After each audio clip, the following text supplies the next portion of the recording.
بسم اللہ الرحمن الرحیم۔ شروع اللہ کے نام سے جو بڑا مہربان نہایت رحم والا ہے۔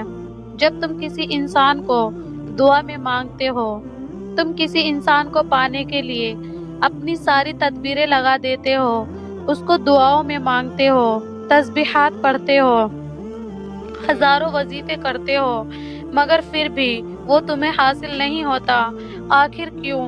اور پھر تمہارے ذہن میں ہزار قسم کی غلط باتیں ابھرنے لگتی ہیں، تم خود کو اور تقدیر کو برا بھلا کہنے لگتے ہو، اور پھر اپنا سارا چین و سکون ایک انسان کے پیچھے گوا بیٹھتے ہو۔ جان لو کہ اللہ تعالیٰ قرآن کریم میں فرماتا ہے کہ دلوں کا سکون صرف اللہ کی یاد میں ہے۔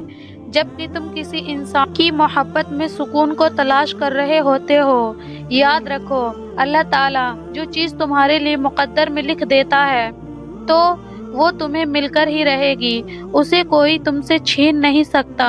اور انسان کی محبت تو فانی ہے، سکون صرف اللہ کی محبت میں ہے۔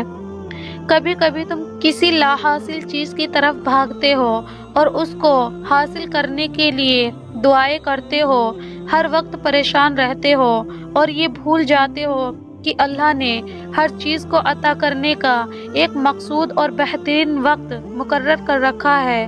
تمہیں یہ بات یاد رکھنی چاہیے کہ اگر تمہیں کسی چیز کو حاصل کرنے کی اتنی چاہت ہے تو اس چاہت کرنے والے دل کا مالک کون ہے؟ اس نے تمہارے مقدر میں لکھا ہے، تبھی تو اس نے تمہارے دل میں یہ بات ڈالی ہے کہ تم اسے دعاؤں سے مانگو۔ اگر تمہارا دل نہ چاہتے ہوئے بھی بار بار اس کی طرف رجوع کر رہا ہے تو یہ بھی اس بات کی نشانی ہے کہ شاید اللہ تمہیں اس سے ملوانا چاہتا ہو، مگر وہ تمہارے صبر کو آزما رہا ہو کہ کب تک تم اس کا انتظار کرتے ہو، تم کو آزما رہا ہو کہ تمہاری تڑپ سچی ہے یا جھوٹی۔ وقت کے ساتھ ساتھ تمہارا یہ جذبہ مند پڑ جائے گا یا پھر یوں ہی تازہ رہے گا۔ جان لو کہ اللہ تعالیٰ تم سے تمہاری من پسند چیز کو دور کر کے تمہیں آزماتا ہے۔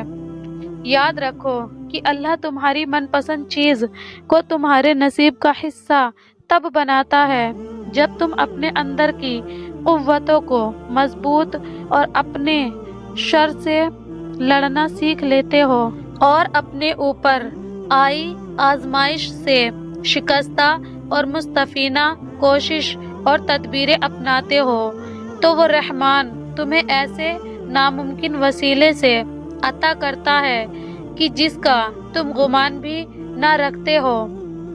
اللہ قرآن کریم میں فرماتا ہے کہ اے میرے بندے، بے شک تمہارے رب کی نظر سے کچھ بھی غائب نہیں، وہ تمہارے ساتھ ہے اور ان قریب وہ تمہیں بہترین راہ دکھائے گا۔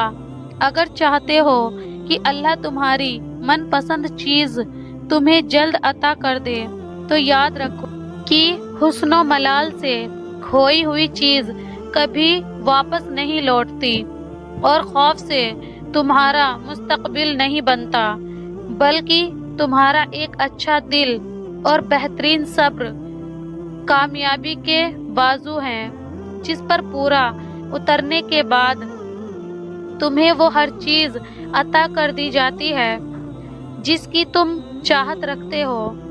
اور جان لو کہ اگر کوئی چیز تم سے لے لی جاتی ہے تو اس سے بہترین نمو بدل تمہیں وقت کے ساتھ عطا کیا جاتا ہے جس کا اندازہ تمہیں نہیں ہوتا۔ اس چیز کو پا لینے کے بعد تم اس کا اندازہ کر پاتے ہو کہ میرے مقدر میں تو یہ چیز لکھی ہوئی تھی، لیکن میں کہیں اور بھٹک رہا تھا۔ یاد رکھو دعا سے فوراً معجزے نہیں ہو جاتے، دعائیں آہستہ آہستہ تمہارے لیے اسباب بناتی ہے اور پھر تمہیں اس مقام تک لے جاتی ہے جہاں تمہارے یقین کے سامنے تمہارا نصیب بھی گھٹنے ٹیک دیتا ہے اور اللہ کن فرما دیتا ہے، تمہیں من پسند سے ملا دیتا ہے۔ میرا اللہ فرماتا ہے، بے شک تیرا رب قریب ہے، وہ دعائیں قبول کرنے والا ہے۔ دیکھو تمہیں وہ مانگنا ہے جو تمہیں چاہیے، باقی کے انتظامات وہ خود کرے گا۔ غیب سے، عرش سے، فرش سے یہ وہ جانے اور اس کی قدرت جانے۔ دعاؤں سے مقدر بدلنے کا وعدہ خود اللہ رب العزت نے کیا ہے۔ نہ دیر سے ملتا ہے نہ ہی جلدی، بس اللہ پاک کی رضا کے مطابق ملتا ہے اور پھر بے شمار ملتا ہے۔ جب تم اللہ کی رضا میں راضی ہو جاتے ہو، بس تھوڑا سا انتظار باقی ہے۔ تمہاری چاہت کو اللہ کی چاہ بنانے کے لیے تھوڑی اور اطاعت باقی ہے۔ جس آزمائش کے لیے اللہ نے تمہیں چنا ہے اس کا ابھی انعام باقی ہے۔ دعا مانگتے رہو، دعا مانگتے رہو، سب ٹھیک ہو جائے گا، کیونکہ ابھی مشکل کے ساتھ آسانی باقی ہے۔ جانتے ہو جو محبت ساتھ آسانی باقی ہے، جانتے ہو جو محبت تم نے دعاؤں میں مانگی ہے وہ تمہیں مل جائے گی۔ تمہارا من پسند شخص تمہارے نصیب میں لکھ دیا جائے گا۔ اللہ نے تمہاری دعاؤں کا حصہ جسے بنایا ہے تو وہ تمہارے مقدر سے بھی اسے جوڑ دے گا انشاءاللہ۔ ویڈیو اچھی لگی ہو تو ویڈیو کو لائک اور ہمارے چینل کو سبسکرائب کریں۔